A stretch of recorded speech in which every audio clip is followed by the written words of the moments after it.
Absolutely. So one of one of the biggest challenges that companies are facing in this time is mainly related to the growth of e-commerce.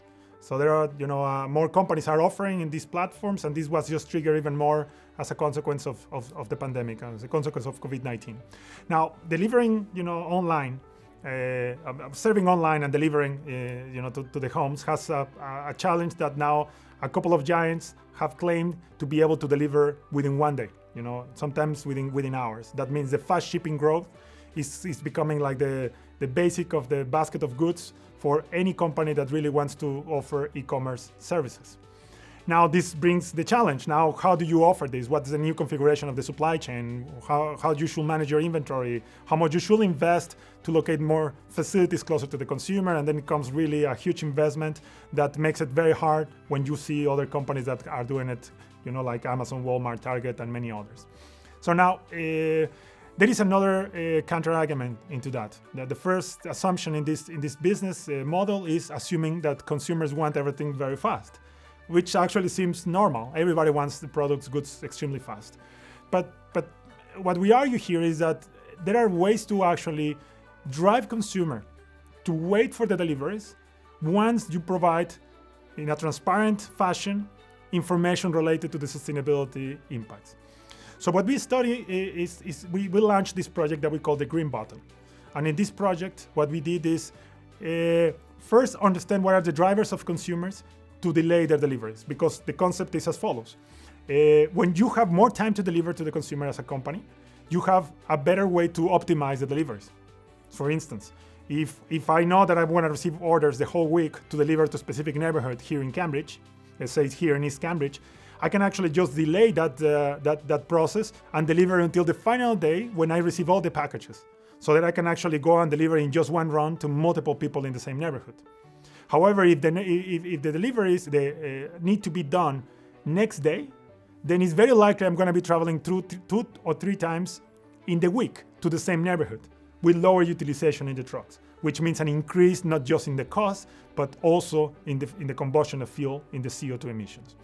So now, how do we drive this behavior? So we went to this project also with the same company, and what we did is we partnered at that time, with Coppel and a local university in Mexico, and we went conducting almost 1,000 surveys during the home delivery operation. Then we will ask incentives. The first one will be, just in general, you receive the product now.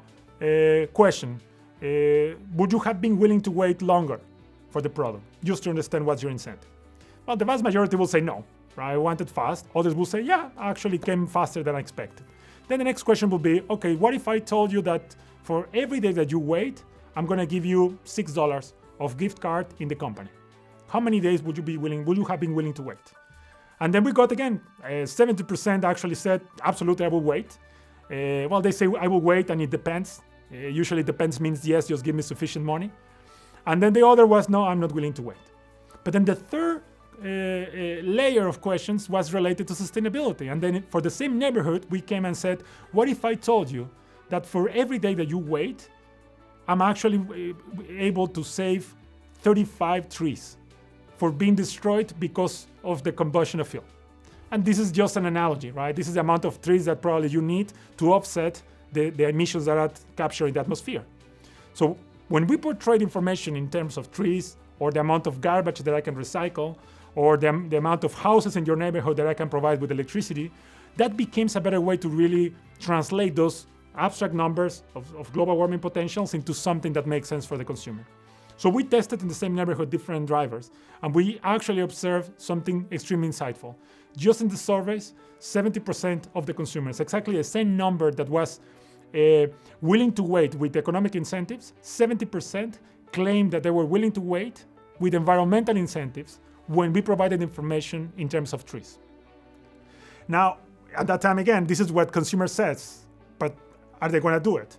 So we actually conducted this experiment in two cities, Monterrey and Mexico City. And in these two cities, we actually had the consumer buying something, and then we gave the option of the green delivery. So we said, okay, so choose your option. And once they would choose, we will just display the information of the environmental impact. That choice that is fast shipping actually has this environmental impact in terms of trees. This is equivalent to killing 50 trees. Now, would you be willing to consider more, environmentally friendly options? And they say yes, and then we'll show different options. Out of the experiment that we run, we got a striking number of 52% of consumers that actually changed their original decision. Now, the even more interesting part of this is that there are consumers that didn't want to wait, other consumers that even with economic incentive didn't want to wait, but once we provided an environmental incentive, they wanted to wait. 30% of them that didn't want not even the economic incentive, 30% were actually sensitive to the environmental incentive. And this is a market that is not captured by anyone, because nor Amazon providing also the incentives or other companies are actually touching what really drives a consumer to really wait for the delivery. Now, this brings other challenges, right? For first is what the company is going to do with the savings. And the expectation is, okay, so you get savings, now use part of that money to either plant more trees or offset the environmental impact you're causing. Second, in order to implement this, companies need to be very much aware what are the environmental impacts. So the carbon footprinting of the whole operation, understanding how much they can gain by consolidating, informing, transparently to the consumers, and then, what you're going to do later with the gains.